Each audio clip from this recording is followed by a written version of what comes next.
Welcome to Who Wants to Be an Anti-Racist? The show where we reflect on the past and apply those lessons to the present in order to change our future. Because what's more valuable than being a millionaire is being an anti-racist. If you haven't seen the show before, each round consists of viewing a segregationist quote from the civil rights era and another questionable quote from just this past spring on AISD's online thought exchange as part of the school changes process. After reading the two quotes, the first contestant who chimes in with an anti-racist response will win that round. Now let's get started. Round one.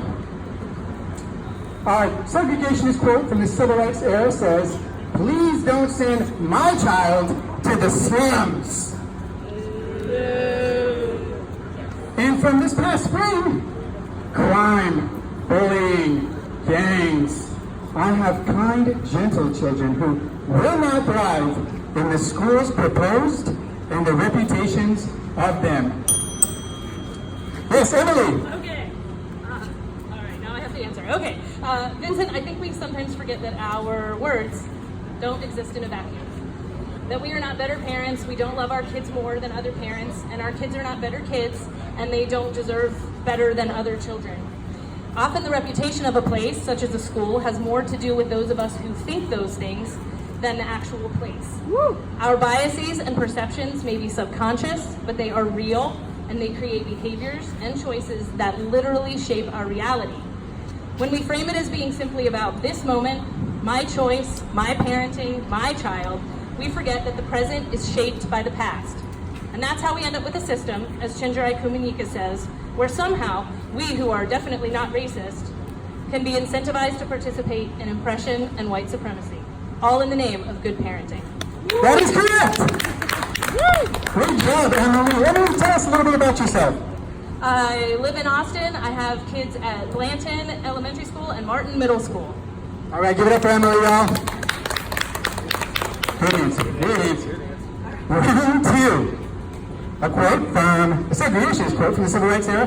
Where are white civil rights? All over. All over. That's good.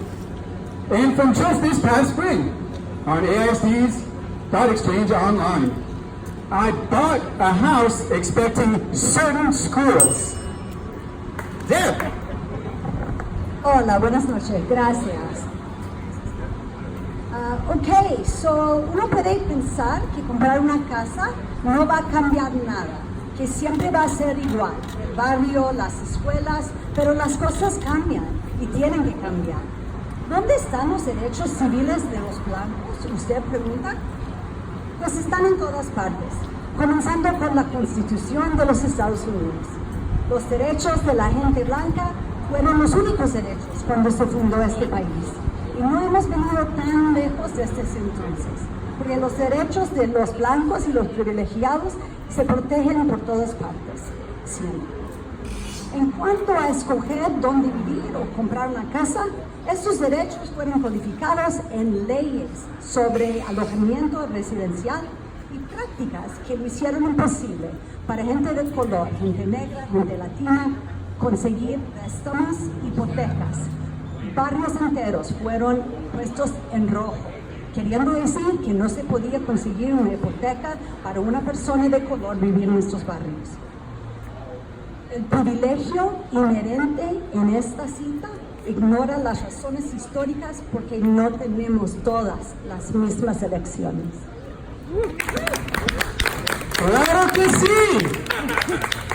And if you don't speak Spanish, now you know how our non-English speaking audience members feel throughout our entire show. All right, we got Emily on the board. And Deb, can you tell us a little bit about yourself?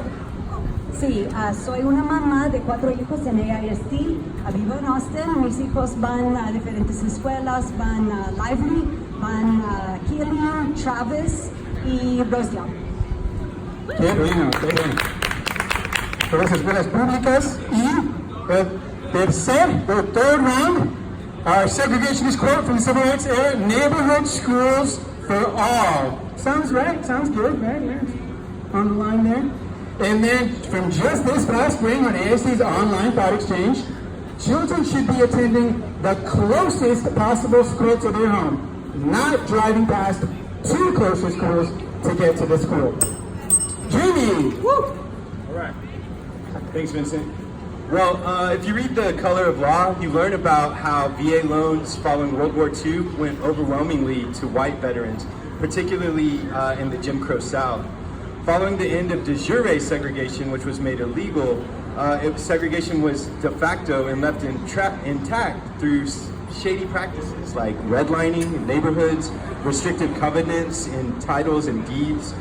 For example, here in Austin, in 1964, the dissimilarity index of neighborhoods was 91.6, meaning that over 90% of residents would have to move in order to make the city balanced by neighborhood block. So the ensuing white flight, the formation of magnets like LASA actually demonstrate the lengths people will go to, right, in order to maintain and protect that privilege. Also, we see some parents sending their students who are higher performing to schools across town so that they can take advantage of the top 10% rule. So the idea that neighborhoods and their schools are formed naturally, that's a false narrative. There are structural factors like the 1928 plan, the hazardous zoning of East Austin in order to protect warblers in West Austin, to individual factors like racism, people that opt out of their neighborhood public school in favor of privates, magnets, or charters. Therefore, we must be equally intentional and persistent in order to undo this legacy. Right. Judges, will we accept that? Yes, there, it is accepted. All right, judges agree with that one. Thank you, Jimmy. Can you tell us a little bit about yourself? Sure. So I moved to the East Side in 1995, and currently I've been a teacher at Martin Middle School since 2004. All right, we are all tied up, headed into the fourth and final round. This is it. Whoever gets this one wins the game and is certainly an anti-racist. Round 4, a segregationist quote from the Civil Rights era. We are not racist, we are parents. And from just this past spring, what kind of parent would I be if I were to send my child to a failing school? Jamie. So Vincent, I'd like to point out the inherent problems with calling a school failing. We base that designation solely on STAR score data, and the strongest correlation for those scores are race and socioeconomic status, not a child's knowledge or likelihood of academic success. Our notions of quote-unquote good and bad schools are based on bad data and pernicious racial and economic stereotypes. Very nice. And, Deb, you wanted to add something? Ser padre no puede ser un pretexto ni excusa para hacer una elección racista. No hace esta elección menos racista. Podemos crear un sistema de escuelas públicas donde nadie tiene que usar su privilegio solamente para sus propios hijos, sino para el beneficio de todos. All right, I just want to add one last thing. So that would be a parent just like me. I send my child by choice to a school that just got an F. Well, I mean, you'd be the kind of parent who loves their child just as much as you do, who wants the best for their child, who has done their best given the choices available to them, who has to work within the constraints of a system designed to privilege some at the expense of others. All right, round of applause. Congratulations. Every contestant is anti-racist. And then we'll get to take home their very own anti-racist book, How to Be an Anti-Racist by Ibram Kendi for Emily. Congratulations, Emily. And Jamie, we have Courageous Conversations About Race by Glenn Singleton. Thank you, Jamie. And When Affirmative Action Was Right by Ira Katz Nelson. Thank you, Deb. Let them know that they can be an anti-racist too. And Deb wants to make sure that you know you can be an anti-racist too.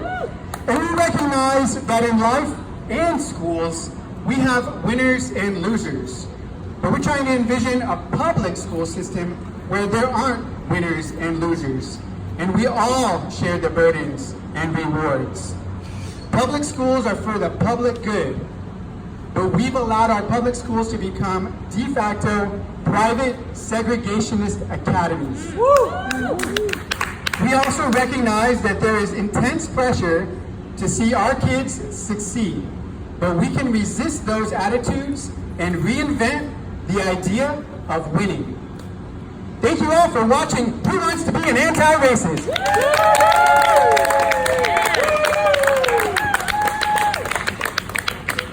Can we have popsicles over here?